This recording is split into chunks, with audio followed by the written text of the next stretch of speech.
Steven, do I need to bring a gift for your baby's birthday other than myself? Because I'm like a gift, right? I'm like a gift that keeps on giving you a job. So is that gift enough for your daughter? Steven, I was a big hit this weekend at birthday parties for babies. Oh, were you? I stripped at both of them. I like that you brought pants to the beach. I wore my Africa pants to the beach. I know.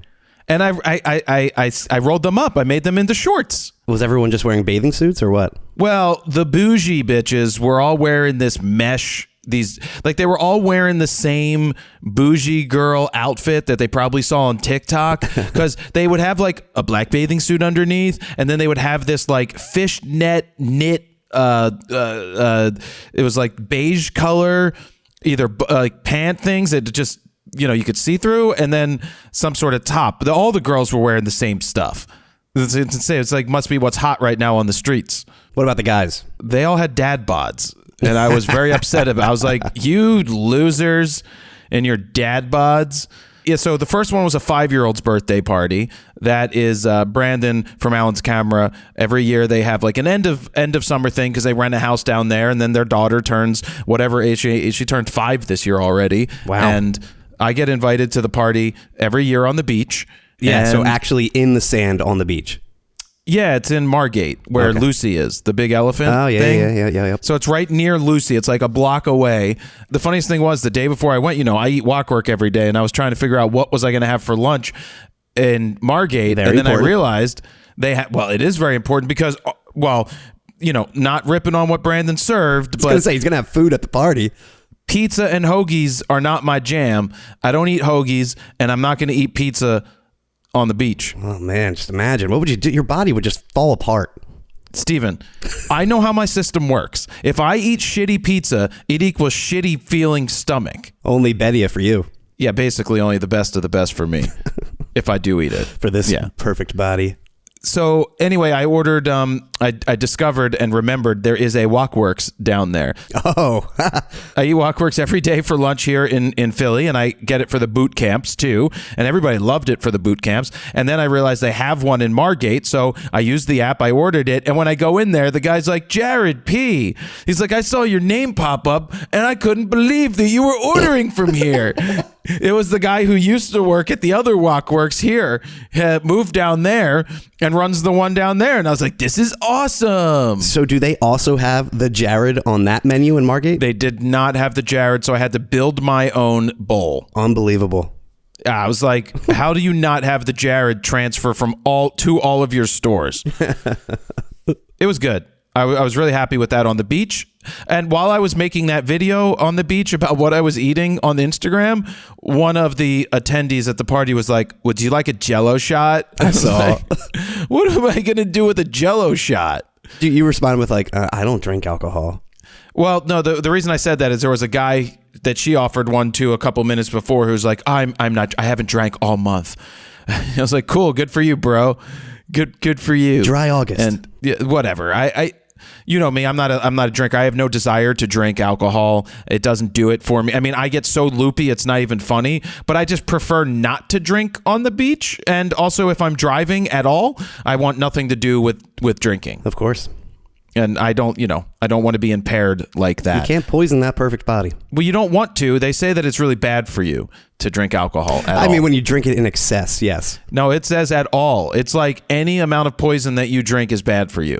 It really is bad. So I don't drink at all. I'm aware. But anyway, that's a 5-year-old's birthday party. They had the Schloopies or something. They're like this group of college kids that you can rent for the day, and they like help with setting up the tents. And so if I did take my tent, I have a Cool Cabana, one of the coolest inventions ever. I have one really, too. They're great. I really recommend Cool Cabanas. Not an affiliate here, but the Cool Cabana is really awesome to set up. Expensive though, for what it is. Well worth it. I use it every summer. I'm just saying, if you get the whole bundle too with the beach mat. Oh, there's a bundle? There's a bundle, yeah. It's close to like $300, and it's basically a pop-up tent. It is a pop-up tent, but what's so awesome about it is that it pops up really easily. You can put sand in the things. You know, you don't put staples or what are those things called?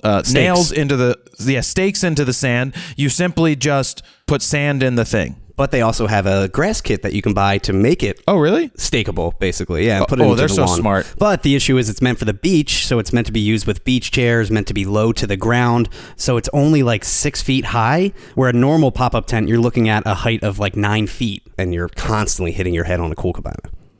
Yeah, but it's soft. Anyway, I didn't set up my cool cabana because it was overcast, which was perfect for the beach. Yes. Anyway, I went from that 5-year-old birthday party, which I didn't even eat cake at, and I did bring gifts. I don't think I was supposed to bring a gift. I didn't bring Hannah a gift. She has the gift of you having a job, basically. You bought Brandon's child a gift and not mine?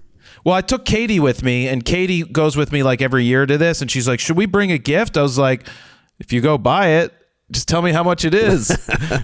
So she asked me, and they were like, she's like, there's a craft kit, a stencil kit, and then there was like something to do with like makeup and shit. I'm like, you're not buying the makeup and shit. I want creativity for kids. I'm not buying makeup for kids. I want creativity. Anyway, so we bought that, and then whatever. So it was fun. I left there, dropped Katie back at home, and then I went to your dad's house. As soon as I walked up to this palatial mansion that his dad calls a house, no, it's a nice house. It's just Your place is bigger than that. I know, but it's a nice neighborhood, really wide streets when you get in there. It is. That's all I could think about is those are the biggest streets They ever. really are. I walk into the backyard and it's got this most beautiful, nice pool. But the first thing I saw were like 600 people in attendance. Like I said last week, we invited 92 people, something like that. And I think we had maybe 10 that didn't come. So there was close to 80 plus people there. Steven, if people were buying FroPack 4, how many FroPack 4s would you need to have sold to pay for this party? I mean, this had to be a $5,000 party. No, not $5,000. Oh, you didn't pay $5,000? Not even close, actually. I would say close to $1,500. So not too bad. I mean, that's still a lot of money for a first birthday party. Oh, yeah. And he had to pay his dad $1,000 for rent. Well, he kept joking about that. It was mainly the catering fee. I mean, you're looking at $800 for catering, roughly. Talk about what you had. What food? Yeah, we had a bunch. We had chicken parm, penne vodka, Caesar salad, gnocchis, roasted potatoes, zucchini, tons of pickies like chips, pretzels. We had Mr. Softy come by, an ice cream truck. So just a little bit of everything. Lots of food. So I walk into this whole backyard scene to there's probably like 70 people there, of which 35 are between the age of like 3 months and 4 years. Yeah, it was probably half kids. Yeah. So it's like not easy to hit on women at Steven's party because they all have kids with them. I mean, there was this one, I was like, oh, hey, what's up? And she then had a kid. I mean, it was primarily family, and our family alone, between the two of us, have probably 30 kids, under the age of 12. So it's a lot of kids, and that's why we wanted to host it at my parents' house, because it was going to be the middle of August, and they have a nice pool and a great backyard, a great place to host for a summer day. So it worked out. But the issue for us was that it rained all morning up until pretty much the party. I think it stopped around 15 minutes before the party started. So there was a lot of running back and forth for me, trying to put all the cushions back outside, trying to finish setting up the tent, trying to put all the coolers back out, just trying to clean up everything before everyone came. So that was a little rough, but it worked out in the end because it ended up being a nice, cooler, overcast day. A little muggy, but not as bad as Sunday was, for example. It was much better. Saturday was not that bad. The annoying part, and maybe this is why you thought it cost so much, is that I put up that tent myself. It's a giant 30 by like 15 foot tent that I bought off Wayfair, and honestly it wasn't that expensive. It was maybe like $150. It's not the most well built tent, but once you put it up, you're like, it's not bad at all for the price. Did anybody use the tent? So that was the issue, is I spent half of Friday setting it up, which is why I wanted to leave work early, because I had to run all these errands for the but party. No one used the tent. And nobody ended up using the tent because it was a cooler, overcast day and there was no shade that was needed. But it is what it is. That's what happens with these parties. And I was not going to spend like hundreds, maybe even $1,000 for a big party tent to put up in the backyard. But how much was Mr. Softy, Steven? Yeah, so we also rented Mr. Softy, and that ended up being about $225. That's it? Yeah, it wasn't that bad. So you have the option to limit the menu. You can say, just offer vanilla or chocolate or cones or something like that, or sundaes or whatever. We said full menu, get whatever you want, and we had to hit a $200 minimum. I missed it. I wasn't there. Oh, that sucks. I came after Mr. Softy. Was there like a fudgy wudgy? Anything you wanted from the menu. So as long as you hit that $200 minimum, anything after that, they just charged you, and then you tip the guy like $50, whatever. What type of guy was this? Was this like Apu or actually not just Apu? like a college hipster kid, maybe mid-20s? Oh, that's cool. Really Did nice he try guy. to sell you drugs too at No the same drugs. time? Thankfully, no drugs. Hey, would you like some side of weed? I just wanted to make sure we hit the minimum, and we weren't going to give him $200 for only $100 worth of ice cream. And thankfully, you did good. We had like 40 people line up, and he was here for like an hour. And then you want to tell them about the special guest, or do you want me to tell them about the special guest? Who's the special guest? Oh, it was Mickey the stripper. Stripper Mickey at a 1-year-old's birthday party. That's This right. is why you wanted to talk about the party, to throw in Mickey somewhere. No, I was thinking before the show that I don't want to talk about Mickey. I don't want to upset Steven, but that this just popped into my head that I was like, a stripper at the party. That's really good for a birthday party because there's lots of women there. There were women there, and they all had kids, Yeah. except for like a handful. I mean, we probably only invited 15, 20 friends just because we already had 75 people in terms Jesus. of family members coming. So Are you doing this every year? no, this is a big one and done for her, first birthday party. Just be immediate family moving forward each year, and just do something at our house or maybe my dad's house again. Who knows? But I was hoping you would see his Lego set, his Lego City in the basement, but you had to peace out. So I'm going to go over another time to check out his Lego set. yeah, he was a little upset that you didn't get to see Was it. he upset? A little bit. He's like, yeah, He I was? planned on showing him, but he had to leave. I know. I'll go back and check out his Lego set, or maybe I'll go to Oaks and check it out when he gets. Is he getting hired for that again? I'm not sure. But he did just come back from a trade show, so he was like, it wasn't fully set up anyway. So in the back of his head, he's kind of like, I'm glad that, I can make it look nice when Jared comes back. Back to the birthday party. I realized nobody drinks soda anymore. I got coolers of like seltzers, beers, water, like Capri Suns for the kids. And then I got soda just because some of the older people like sodas, stuff like that. And I think maybe 2 sodas were drank. That's about it. And I had like every soda you can think of. Diet Coke, Coke, Sprite, Pepsi, Canada Dry, whatever. Right. Remember like my birthday party a couple years ago, and my dad's like, you got to have soda for people. Well, that's what I mean. The older people tend to drink it. One person had soda. Dude. One person had soda. I'm not doing it again. I'm just not going to I have will soda. not do soda. Steven, when I did the boot camp, I didn't do soda. I did seltzers and I did water. It's what I drink. Yeah, I'm just going to do I don't drink seltzer, by the same way. thing, basically. Water and beer and seltzers moving forward, and then something for the kids, Exactly. obviously. Did you see Hannah's shrine, by the way, of all the pictures you printed out? No, I didn't. I missed that. Did you walk in through the front door or the gate? No, I came in through the gate on the side. Yeah, so if you walk through the front door, I had this whole shrine set up of all the Hannah pictures that we took, and they were all the ones you printed out, and I thought they looked really good. Oh, they did look good. They did look good. And you printed what, 4x6s and 5x7s from the Canon printer that you usually print giant 17x22s on. Yeah, because I just got in 4x6 paper and 5x7 paper to test some stuff out with my 4x5 project, and the stuff looks really awesome. So it was real easy to run through that machine too, really fast. That's good to know, because I usually don't ask you to print anything, because typically you've only been able to print giant 17x22 prints in the print past. whatever I want. I know, but you didn't have the paper before. Well, yeah, I have it now, and I'm making a deal with Red River photo paper because I promote them. I've been promoting them forever we don't have a deal or anything. Sure, yeah. But I want them to send me some paper for the year just in exchange for me doing what I do anyway, which was going to do. I told them I told them anyway, this is not really how you sell yourself, but it's just like, hey, is this an option to do? Regardless of you saying yes or no, I'm still using your paper. So like, that's just the way that I am. That I'm going to use the paper no matter what. Look great. I love that that like luster finish, whatever type of paper you had. It's luster. It's called Palo Duro Soft Gloss Rag. A little on the warmer side, it seemed. It's because it doesn't have brighteners in it. Okay. I used to use that Arctic Polar Luster, which is more blue. Like a it's more pure cool. white. Yeah. Yeah, it is because it has brighteners in it. This is more archival, and it's a thicker stock. It's a 16 point some mil stock, which I prefer. Oh, yeah. The thick stock is much better than the thin, kinky shit. So, did you see that Call Her Daddy, Alex Cooper, who got famous on RAWtalk back in the day, just signed a $125 million deal now with SiriusXM? All because of us. All because of us from that 100%. one RAWtalk interview in 2015, one RAWtalk interview. whenever it was. 100%. It was all of what she learned from us. Just crazy to think she had like 6,000 Instagram followers back then. And then now she's the second largest podcast on Spotify behind Joe Rogan. I mean, it goes to show, look what Barstool has done. I mean, they basically 100%. created Alex Cooper. They created Jenna Marbles. All of these famous influencers have come from Barstool.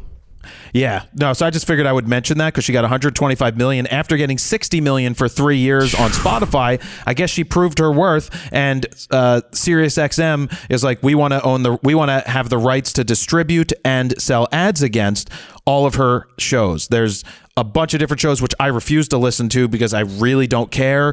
They're not enjoyable to listen to, in my opinion. Well, I want some redeeming value. The issue for me is that these types of laid back shows, the audio quality is always all over the place because they try and make it seem very lax, like they're on the couch, they're just hand holding a microphone, and then they tend to sound like this and go all the way over the mic, and they're talking all over the place and not holding it up, or it's peaking. Yeah, and I just don't understand when you have like $125 million deal, have proper audio.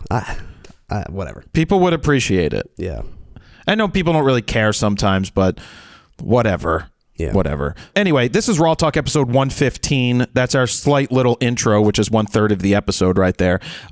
We've got some things to talk about this week, like me going to a Sony trip called Sony Condo that's coming up next week. We're going to go into detail about that. We did the Safari recap video. I got some printer stuff to talk about. Google Team Pixel discussion. That's a big one to talk about. And then Steven wants to go into his findings about the Canon R5 Mark II that we did a sensor review, doing a bunch of real world things and then some stuff here at the studio. But before we get into that, I ordered towels, Steven. Towels. But before we get into that, I have something very important. I ordered towels, which, by the way, you told me yesterday already. I did. I told you, but I'm telling the world. I forgot. It's more important that the world knows. Yeah, so my dad gave me a towel a long time ago. I didn't use it. Now I used it the other day, and it's this massive towel. It's what they call a bath sheet. I didn't know that was a thing. Bath sheet. It's a massive towel. Even though I'm small, it's a really big towel. But I used it and it made my hair much easier to dry, which made it easier to pick out and get it poofier when I did it. So I ordered 3 of them, but I also ordered hand towels here for the studio. We didn't have hand towels. I don't have hand towels at my house. Now I will have hand towels. Very important. Oh, hand towels that will never be washed. I mean, they will be. I have to wash them, and we have a washer here that I think I unplugged. But you unplugged. I do have to take them home to wash it. But now that I have it, I'm gonna make. I now have hand towels. Very big deal. Very big deal. Yes. They're made of bamboo or something. Steven, it's like using a towel made by Nikon versus a towel made by Canon. It's like totally different. Totally different. Oh man. Yeah, that Nikon towel sucks.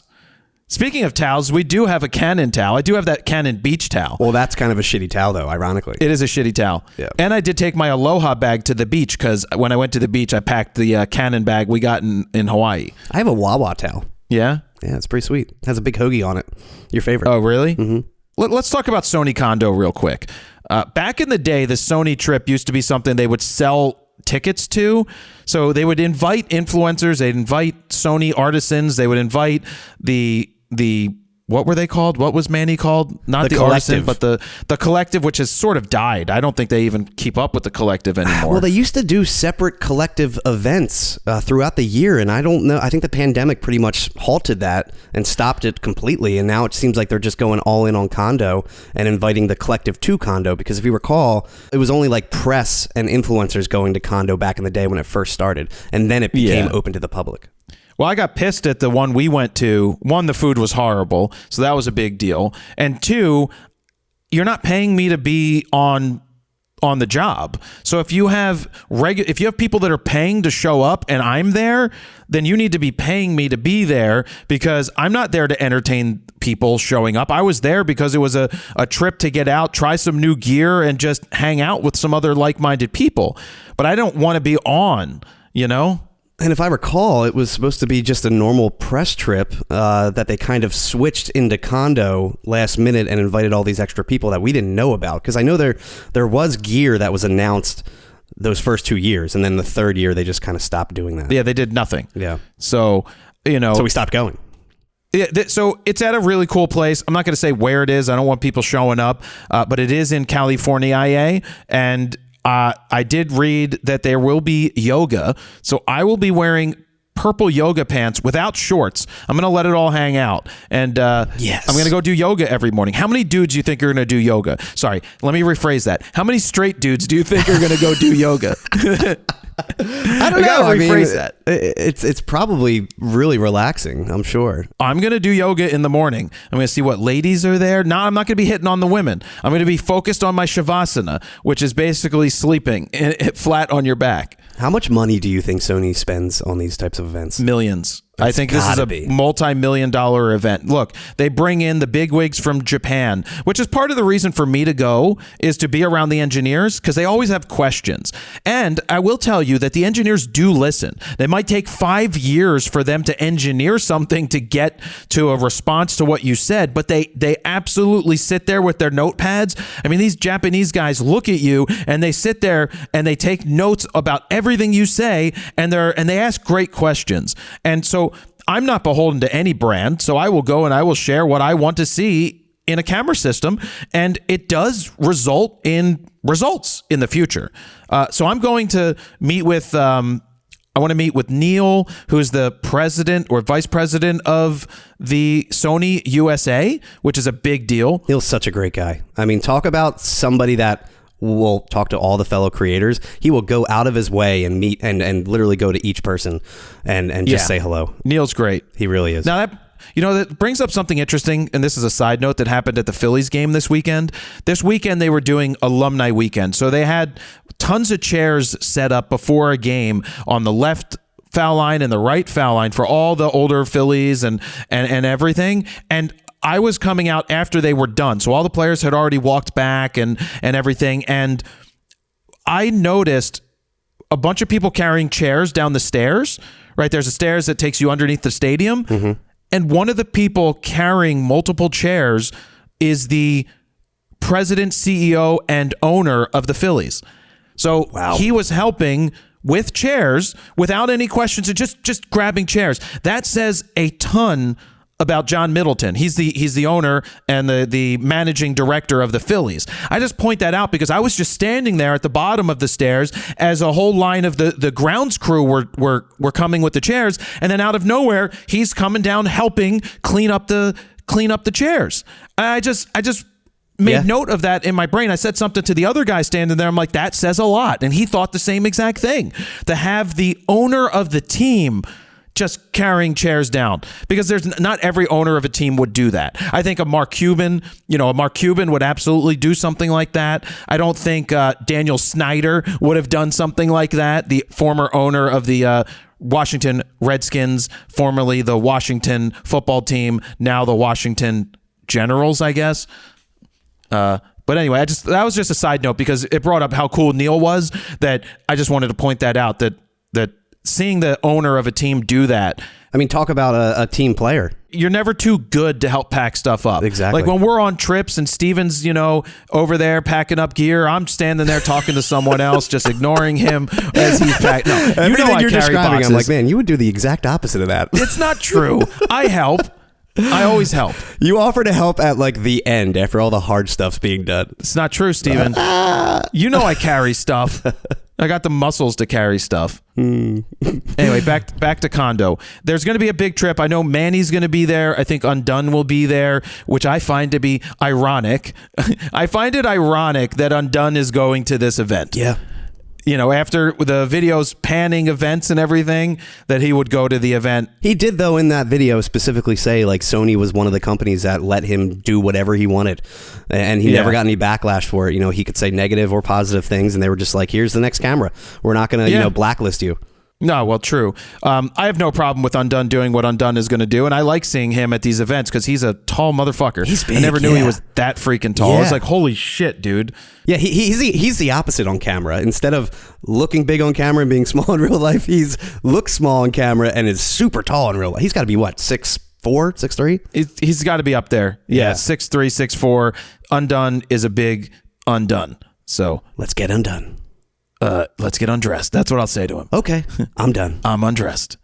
Hey, Undone, you want to get undressed and go swimming? Oh, I hope there's a spa. So hopefully there's a schwitz. I like taking schwitzes, saunas. I'm a big fan of saunas. I mean, minus doing yoga and saunas, what do you actually plan on doing there? And showing face?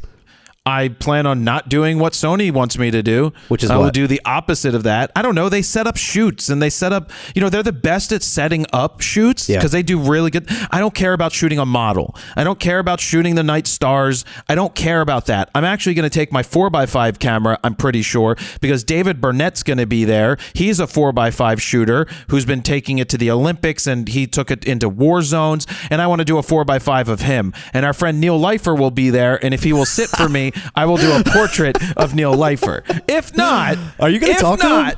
Oh, so Neil Leifer's on a panel, by the way, with. So I'm going to be front and center, row, please. Front row center. I'm going to hold up a sign. I love Neil Leifer.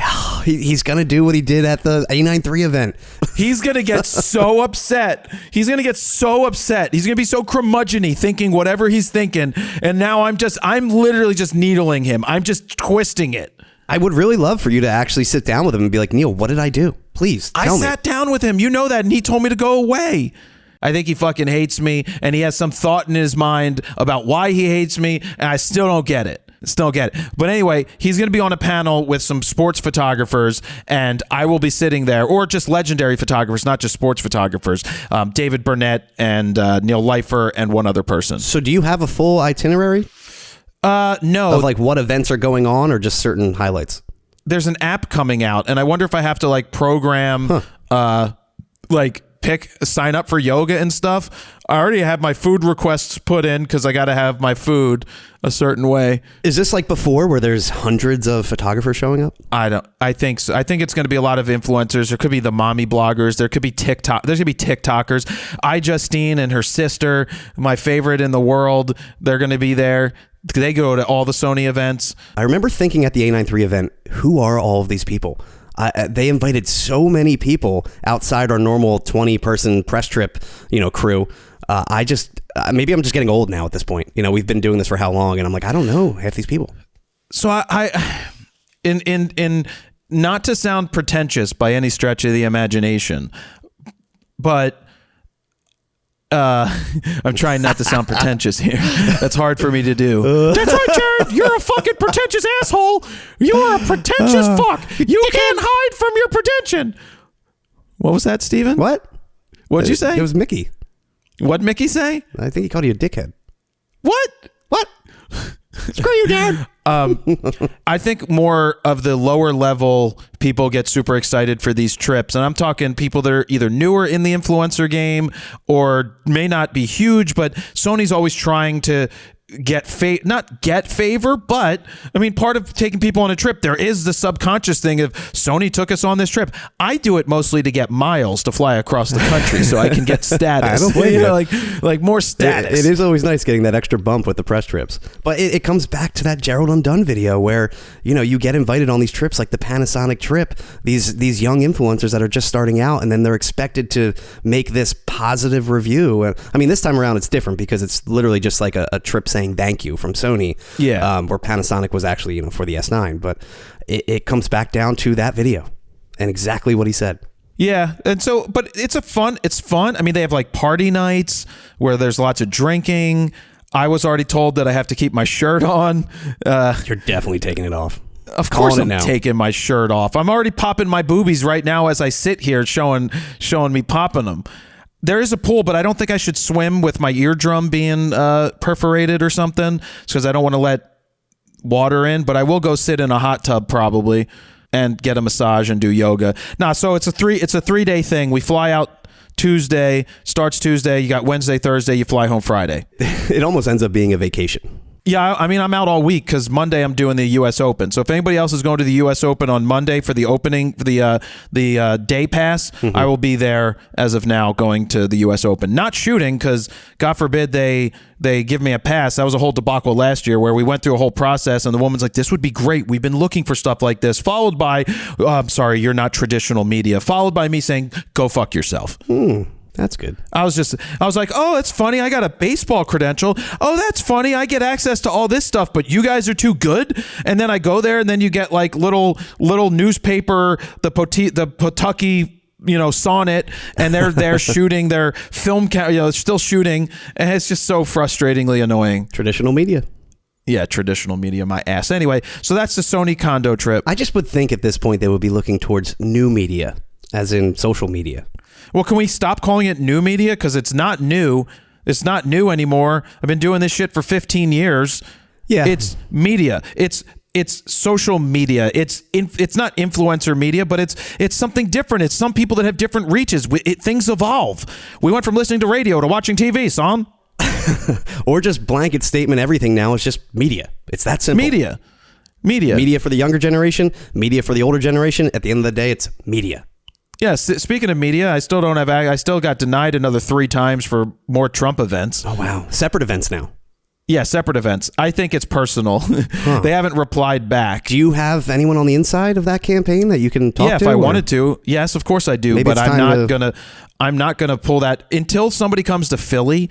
Like if Trump has a Philly rally local, I know on September 10th, Donald Trump and Kamala Harris will be going to the Constitution Center to have a debate, which means we won't be going near the Constitution Center that day because it will be chaos, like a shit show to get around there because they're going to block off everything. So many blocks around that place. It's going to be insane. But I don't think there's going to be a way to get a pass for that. If there's a rally somewhere, look, I can make a call.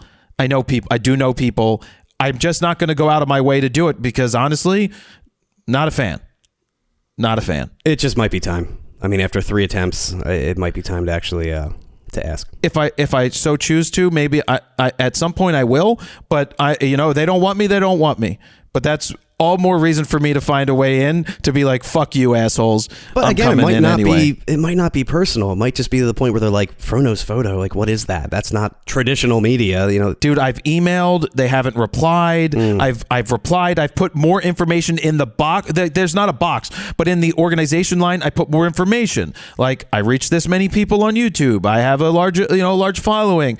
I keep getting people. They're like, well, maybe after the assassination attempt, they're really limiting. I'm like, no, that's not it, because the Secret Service they do the same for Trump as they do for the Harris campaign, and the Harris people let in. There were 15,000 people at the DNC that are press, by the way. Wow, 15,000 press. I probably could have gone and stayed with Manny if I wanted, but Chicago, I didn't want to go to the DNC to shoot the DNC. Yeah, not my jam. Not my jam. Plus, spending like a week there and then going away to the condo, I probably wouldn't have done condo at that point. Anyway, wrapping that up, I look forward to going out there for a couple days, seeing what fun can be had, and try not to be too angry. And we're still going to attempt to do RAWtalk, correct? Yeah, I'll be taking the microphone with me. I'm not going to be doing the Sony stuff. Like, other people are going to be there because they get to use a camera that they never get to use, right? Lenses they never get to use. Yeah. I'm not going to shoot just to fucking shoot pictures. Nothing new's happening. I'm not going to shoot just to shoot. And there's no obligation. Like I said, it ends up being more like a mini vacation for you just to hang out with fellow creators, which is cool. That's what I'm going to do. Yeah. I'm going to use it as like fitness and yoga and food. You'll be bored after one day. It is, yeah, but we'll see if there's any ladies there. The great thing is, though, like I've always said, is we're going to load up. We already did pretty much load up on content that me and Dan can just head down, edit all week while you go and enjoy California. I will be enjoying it, I guess. I hope. Probably not. So, I don't know. We put out the Canon R5 Mark II RAW sensor review the other day. as in yesterday. Yes. When we're recording this. And, you know, Steven and I get in discussions about how it should be. I don't give a shit about anything done in the studio. I just care about taking pictures in the real world. But Steven finds that it's important to just showcase some more side-by-sides, which I don't care about the findings as much, because I'm really of the school of thought of it doesn't matter, because people have always done these tests going back 20 years in digital cameras.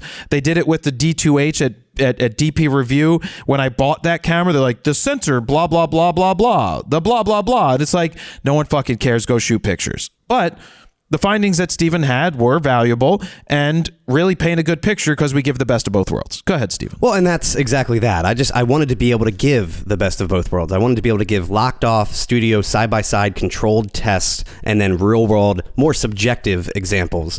But, you know, you had your real world stuff. I had more of the controlled stuff, and you combine them both, and then you kind of shut everybody up at that point. Because if you just simply went and said, this looks good at 6400 ISO, this looks good here, you're not pushing and pulling anything, people are going to be like, but there's no really pushing the file to its limit. Like, I get the whole point is get your exposure right in camera, but there's a lot of people that can't get the exposure right in camera when there's a high dynamic range situation, which we showed, for example, with the one stadium photo where you had a very high dynamic range situation and scenario where the sky was bright and blue, and then you had the entire stadium being in shadow and shade.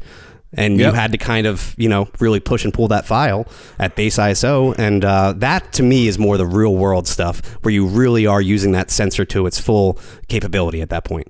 You're really pushing and pulling. But we did these locked off tests, and from my tests, overall, it looks like the R5 Mark II. It looks great. So I compared it directly to the R5, and the biggest difference to me is that the electronic shutter is fully usable now. Between the stacked nature of it, the fast readout speeds, the 14-bit RAW file as opposed to 12, when pushing the R5's electronic shutter, the file really started to fall apart. You'll see that in the video, but not with the R5 Mark II.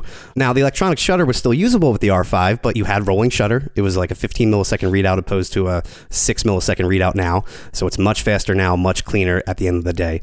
And keep in mind, most of the benefits from the new camera, the R5 Mark II, come with the electronic shutter only. We're talking about pre-shooting, the 30 frames per second max frame rate, the blackout-free EVF. So that's a big win that the electronic shutter really is usable now. Now, I will say, you do get a hit with the electronic shutter when it comes to high ISO.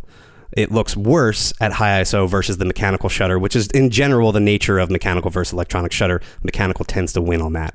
So if you are really pushing high ISO, like a concert situation or something like that, it might be better to shoot, I'm talking like real high, like 12,800 with the mechanical shutter. You might not notice much of a difference either. When you put them side by side, I thought there was actually a decent difference, like to the point where I couldn't even read the text on the boxes looking at the R5 Mark II's electronic shutter versus the mechanical shutter. When you're in 1:1. Correct, when you're in 1:1. Now, the R5 Mark II overall looked more detailed, richer colors compared to the R5, just more accurate colors in general to my eye. No more of that magenta shift, which always bothered me with the R5. I mean, again, it's correctable in post, not the end of the world, but straight out of camera, this looked much better. And you got to keep in mind, everything was locked off, same settings, same exact lenses, same white balance, same everything synced in post, so there was no difference across the board. I also did a cap test, and that's confirming that the second gain kicks in around 500 ISO. However, it is almost a stop difference than the R5's second gain of 400 ISO, so that's a little bit of an issue. I would kind of not recommend shooting at 400 ISO if you can with the R5 Mark II. In the real world, again, if you get your exposure right, it's going to look fine. I don't think you're going to notice it at all. But this is the same with the Z8 and the A1 as well. They both kick in around 500 ISO for that second dual, like native ISO, that second gain. Also for C-Log 2, the native base ISO is 800 as usual in the R5 Mark II. But the difference here between the R5, which was at 3200 ISO for that second gain, this one is now at 4000. So it seems like everything got pushed about a third of a stop forward between the dynamic range, the second gain at 500 going from 400 to 500, and now the C-Log 2 going from 3200 to 4000. It's all a trade-off at the end of the day. You know, the new pre-shooting, the 30 frames per second, the 14-bit RAW files across the board, all of that. The nitpicking that's going on from people that, one, haven't had the camera yet, or people that are just like, oh, well, photos to photons says this. It's like, it doesn't matter. These are studio bullshit tests. Yeah, we did it and it shows you what Steven found with it, but out in the real world situation, are you going to see a difference between 400 and 500 ISO in the daylight when you're photographing sports at super fast shutter speeds? You're really not going to see those differences. The moral of the story is go out and shoot. No matter what camera you use today or even yesterday, they're all going to be great and they will continue to get better and better. And everyone makes such a big deal about the dynamic range issues and all that stuff with these new stack sensors that you're basically trading off the dynamic range for a faster readout, blah, blah, blah, and losing quality. But you got to also remember that that's only more at the base ISO we're talking. Like anything under 640, 800, anything above that, everything's basically the same across the board between the Z8, A1, R5, R5 Mark II. It's all basically the same. And same with the Z8, A1, and R5 Mark II. If you look at the Photon's dynamic range chart, it's almost the same between all three. Maybe a third of a stop off between the three, but you'll never notice that. I compared all three with these tests, and I came back with I can't tell a difference. I'm shooting base ISO. I'm raising 5 stops. I'm trying to raise the shadow areas to see if there's any dynamic range issues. And across the board, they all looked pretty much the same. The only findings that I found was that the Z8 had the worst high ISO noise performance compared to the other two. The A1 and R5 Mark II were very close to each other. That's only with the R5 Mark II's mechanical shutter. When comparing the electronic, it looked worse, so just keep that in mind. And the A1 overall looked the most detailed, but you're looking at an extra 5 megapixels with the 50 megapixel sensor. But I did also think the Z8 had the best quality base ISO photos because you had that 64 clean ISO. It's all a trade-off at the end of the day. Well, yeah, and with dynamic range, it's if you keep a flat image. That's how you're going to get the most dynamic range. As soon as you start adding contrast and stuff like I do, you're cutting down on dynamic range. It's the same when they when all the brands promote their log formats. Like you're getting 15 or 16 stops of dynamic range when you're shooting S-Log3 or C-Log2, blah, blah, blah. But it's yeah, that's in log. But you're obviously doing a conversion to bring it to Rec 709 in post, which then brings it down to maybe 8 to 10 stops of actual usable information that you're pushing and pulling. So I get it. You're still preserving highlights and shadow detail, but you're really not showing that in the end product. People just worry about this stuff. I get it. You spend money on your gear exactly, and you want to get the best, but whatever. But it's just, you worry about the wrong stuff. The Evan Vucci's of the world don't even know they never update their firmwares. They rarely do. They just know what they need to do. Shutter speed, aperture, ISO, compose and expose, and they call it a day, and they get the shots. I just don't know why people are making such a big deal with the R5 Mark II when we're looking at maybe about a third of a stop difference from the R5 in terms of that base DR. It's such a small difference. A9 III, a stop and a third, that's a little bit more of a bigger deal. Z9 III, a little more, but you're never going to see it. Z9 III? Oh, Z6 III. Z6 III. But I also want to say that generally speaking, the flagship cameras historically have had worse DR compared to the other cameras that might be less expensive. Because there's always a trade-off for speed, for the productivity that you're getting out of it. And I saw some really bad comments if the only upgrade from the R5 to the R5 II is that it has better video features, then I don't care. And it's if you think those are the only upgrades, then you need to open your fucking eyes. I think people look at the highlight specs and they see 45 megapixel sensors and that's it. And they don't realize it's a fully stacked sensor now. That is a big difference between the R5 and you're bumping that frame rate significantly, the pre-shooting, all the other bells and whistles. I mean, there's a lot of benefits you get from this camera over the R5. You get a lot of people that, not a lot, but some are always you're apologizing for Canon. You're making excuses. And I specifically say in the videos, this is not being a Canon apologist. This is pointing out facts. This stuff doesn't matter across the board. We did a similar video with the Z6 III where we really praised the high ISO performance, the ISO performance in general. I thought the quality of the Z6 III looked great and tried to shut people up because, they also made such a big deal about the dynamic range issues of the Z6 III and the partially stacked sensor. But it's it looks great to us. And I get it. I'm not pushing and pulling the file like crazy like a landscape shooter or maybe which a birder or wildlife. Which you shouldn't be anyway. But wildlife, for example, most of the time they're shooting crazy high ISOs because they need that extreme fast shutter speed. So it's you're not even really getting the highest dynamic range anyway because it crushes when you get past, 800. Well, part of the other reason is a lot of these nature photographers, like they'll sit there and bitch and moan about quality and then throw a 6.3 to 7.1 lens on, which has to push the ISO up. I get it. It's expensive to have good glass, but shut the fuck up about the complaining when you have a 100 to 500 that's a 6.3 to 7.1 like that. That's not saying that's bad, but you just need to think about where you're putting that ISO and that you're crushing it the higher you go, and to try to get your exposure as right as possible. When you start raising 5 stops and you start dropping highlights and raising shadows, it just starts to look HDR-y, and it's just well, and sometimes the issue with shooting wildlife is, you are shooting with like a crazy long lens that might be f8 or f11, especially after you're putting all these teleconverters on top of each other, which and we stacking, still don't recommend doing. And you need that high shutter speed on top of that, so you might be maxing out your high ISO capability, and you need to push it in post. But at that point, it's falling apart because there's no color information because you're shooting at 12,800.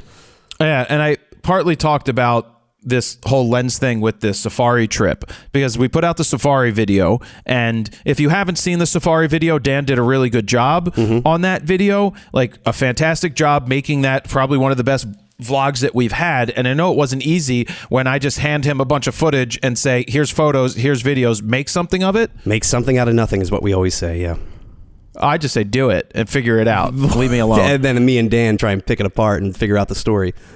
Yeah, no, he did a good job doing that. I think it's a great video, but it proves that people are like, wow, you actually got great photos. Like, no shit. Like, what'd you expect? And how high were you pushing ISO when you were shooting with those? You had like f4 lenses, f2.8 though. Well, 2.8 or 1. I used 1.2s. So the funny thing is, these days it's the opposite. It's not about pushing the ISO as much. It's about having faster shutter speeds to allow us to shoot at 1.2 outdoors. Like the elephants in Ambaselli, I was at 1.2, which means I was probably at 100 ISO. I still think it's nice to stop down if you have a nice landscape, not at 1.2. Well, sometimes. It depends also how far away the subject is. Sometimes. Here, let me pull up these images. I'll tell you exactly what ISOs I was at. I have to go into my archive, the Frochives here, and I have to select all of these Kenya trips, and then I have to go this metadata and label. What am I looking at? ISOs? Yeah.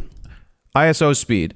100 ISO all the way up to, somehow there's one at 25,600. Yes. Which looks like an accidental photo. It probably was. I don't know what that was. The highest legitimate ISO is, I'm at 5,000, and that was, the hyena kill, 5,000 ISO, because it was 7 in the morning. What aperture were you at for those? 2.8. I was with a 100 to 300. I'm at 1/1250th of a second at 2.8 at 5,000 ISO. Perfectly fine, perfectly usable for that entire trip, for that entire thing. Yeah, 4,000 when I was in an airplane, 3,200 outdoors. So yeah, I was everywhere from 100 to, I have 7,265 photos are at 100 ISO. Wow. Oh, yeah, we were outside all the time. So when you're outside all the time, I'm at 1/2500th of a second at 2.8 at 100 to photograph elephants, right? Like, yeah, most of the shots are at 100 ISO, the large majority. And you weren't really shooting any birds that would be in the shade or super far away where you would need like in the 600 f4 or something. No, but I didn't bring a 600 f4 because there was no need for a 600 f4 with how we were at with our conservancies. And I said that to people. Remember that person that was ripping on me saying, you're taking the wrong gear, you're wrong, blah, blah, blah. Nah, I'm right. It seemed like a 400 2.8 was the ideal lens for what you guys shot. 100 to 300. Oh, you want to know that breakdown too? 100 to 300. Here. So I need to split down by lens. Here's the breakdown. Oh, that's interesting. That's 4,000 photos with the 400 2.8 Sony. Do you know what happened? Do you know why it's 4,000 photos with the Sony? A9 III, 120 frames per second pre-shooting. Well, it was the A9 III, and I had pre-shooting. It was the first time I used pre-shooting, and I had it set way too high. That's how I ended up with 4,000 photos from that. Of the same like animal. Here's the breakdown. 10 to 20 f4, 34 pictures. 24 to 105 2.8. L, 2,498. Nope, 2,488. 28 to 70 f2, 334, 8512, 633, 100 to 300, 4406, and 402.8 Canon, 10,129. But you can see that the majority of the photos were between the 24 to 105, the 100 to 300, and the 400 2.8. Those three lenses, and honestly, if I wanted the wide for the airplane, you see I only used it for 30 some photos, and the 28 to 70 didn't get used that often because I had the 24 to 105. The 8512 is still one that I could take. If I was to take 4 lenses, well, let's just say 5 because I do want that 10 to 20. Just even though it's a few pictures on an airplane, it's good for photojournalistic and it's small. You still need an extreme wide, yeah. Yeah, 24 to 105 or 28 to 70 probably is smaller. 28 to 70 is smaller but a little heavier. 100 to 300 and 400 2.8. Those are you could do that. You saw the 400 2.8 I used the most, but then the 100 to 300 came in handy as well. Actually, you know what? I can show you the breakdown. I'll go even deeper here. Let me go to the best of the best with honors, sir. My keepers. Let's go to just the keepers. These are my red, what I call the best of the best images. And I've selected, there's 147 out of 22,133, Stephen. Oh, man. Imagine if your Canon had pre-shooting on, too. Yeah. So this is just the best of the best. This is like super. This is the best of the best. If I didn't pick just the best of the best and we just had the starred, that's 524. So I edited down to 524, and from there I edited it down to 147 of the best, which makes for a really good story. People were like, "These photos are great." Yeah, you're right because I took them. So 7 lenses. The Sony 400 2.8, 4 of the best. 10 to 20 ended up being 1. 24 to 105, 2.8, 18, 28 to 70, 9, 8512 ends up being 6, 100 to 300 keepers, 44, and 400 2.8 keepers, 65. Makes sense. Of the best of the best. So that shows you that between the 100 to 300 and the 400, that is one of the best breakdowns you could have, those lenses. So that's just the breakdown. Going all the way through the entire list. That's a lot of photos, but that's really what photography is about. You might shoot a lot, but you need to edit down, as we always talk about. Yeah, back in the concert days, I would end up with thousands of images from one night and probably edit down to like the best 30, if that. Yeah. Let's move on to the kind of like one of the bigger stories this week is the whole Google Team Pixel thing that has been going around. I didn't even know this was a thing because I'm not on Team Pixel by any stretch of the imagination. Your Team iPhone. Yeah, no, I was part of Team Pixel once. They would send me, remember they would send those phones all the time? Oh, were you? I thought they just sent it for review. Were you actually considered like Team Pixel kind of like an ambassador? Possibly, not an ambassador, but maybe Team Pixel. I don't know. The YouTuber people connected me so they could send phones. I never used them. I mostly gave them to Jaleel. When Jaleel would break a phone, I'd give Jaleel another Android phone. Do they still send them? No, they stopped sending those a long time ago. They did send socks. I never wore those socks, though. I remember they sent the AirPod, whatever they call them. Did I give you those? Yeah, but they stopped working after like 2 weeks.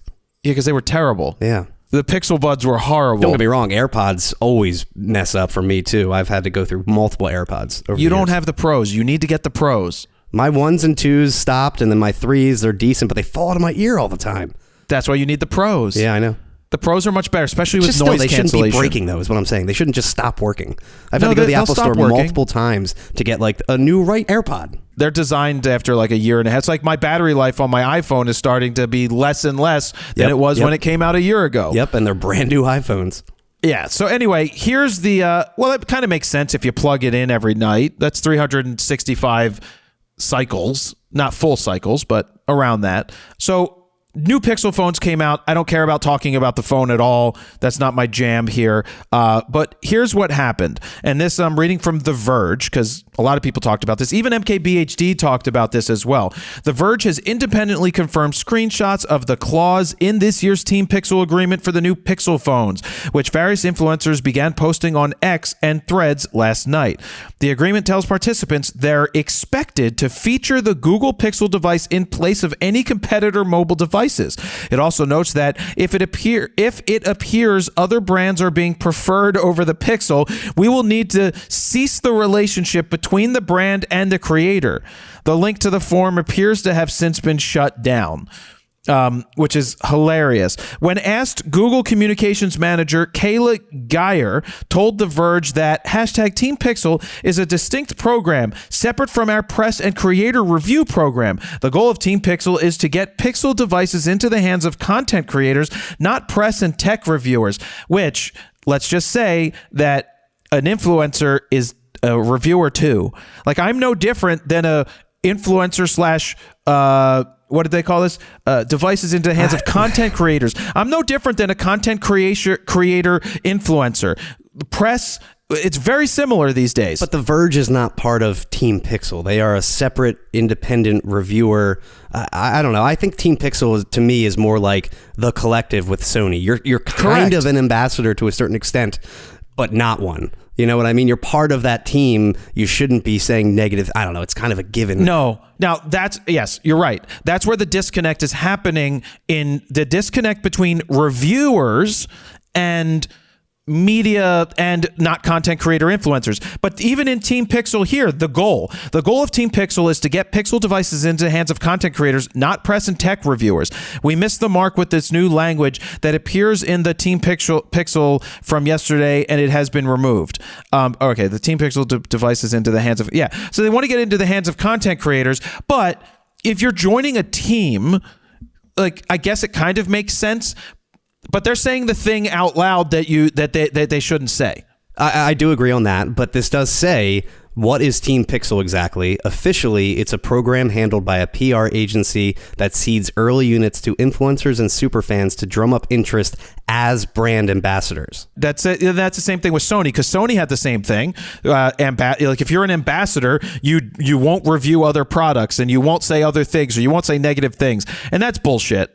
It's bullshit. Yeah, I mean, Vanessa Joy is a Canon Explorer of Light. Like, she's not going to be saying something negative about Canon. You can't. It's Rightfully in the contract. So. Yeah. It's in the contract. I don't agree with it. I think that they should free them up to try other things and talk about other things, because there's a reason they come back to talking about. It means more when, like, you and I sit here and talk about product that we've used, and we're like, look, I choose to shoot Canon for my stills, and but that doesn't mean there aren't pros and cons and positives to other systems. Of course. But here's the reasons I keep coming back here. It makes it more authentic. But I don't listen to an ambassador from Nikon. I don't listen to an ambassador from Canon or Sony. I don't listen to their reviews, because they're not going to tell you anything like that you need to know.